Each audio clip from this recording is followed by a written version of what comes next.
make sure you understand the two types of debt. We get questions like my mortgage lender said, we can only do X number of houses, we have a limit to how much we can do. We get this kind of question all the time. So understand, in general, when you're talking about financing real estate, there's two general types of debt. There's what I call residential or mortgages, and then there's commercial debt. This is a very important distinction, something it took me a while to figure out. I didn't understand when I first started my career. Typically, we all understand the first type, which is getting a mortgage or residential debt. Everybody's known somebody who's bought a house. I'm sure maybe you have as well. You go out to a mortgage person, they get you a mortgage. It's great. It's what's allowed people to own homes in this country. But that type of debt typically looks at you as the individual to repay it. They don't really care much about the property as long as it's appraised and somebody says it's worth what you're telling them it's worth. That's really all they care regarding the property. They're going to look at you, your financial background, your assets, your income, your credit score, all of that kind of stuff. Those type of mortgages and debt, typically, they're going to limit you to a certain number of properties.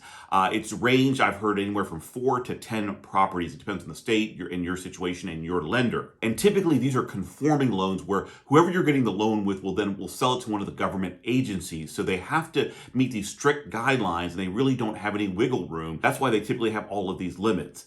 And again, their idea here is that as an individual, if you get past, let's say, 10 properties and something goes wrong, you're going to have a hard time paying it back and the whole thing's going to crumble. So they just want to limit you to the number of properties. It doesn't matter how good you are financially.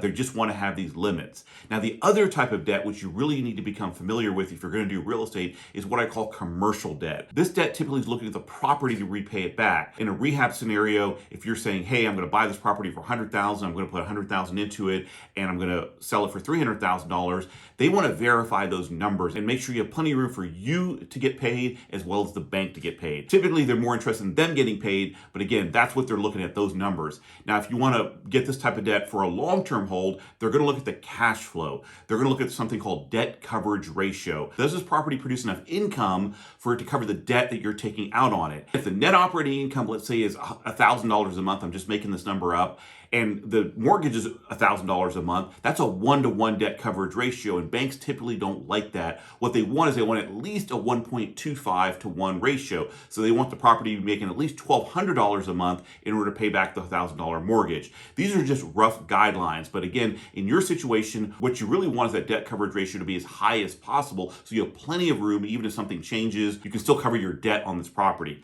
So that's the basic difference. In the second type, which is more of a commercial loan, they're looking at the property. What can this property do to pay back the debt? And that's the type you want. It's not going to limit you to the amount of properties and allow you to grow your real estate empire, since they're looking at this as an investment, not the typical residential mortgage. So remember, both types of debt work, but again, the commercial is really where you want to be. Please leave your comments and questions below so I can answer them. I check them all the time. And as always, remember, hit the subscribe button, turn on your notifications, because we post a lot of great content here, and I don't want you to miss any of this valuable content.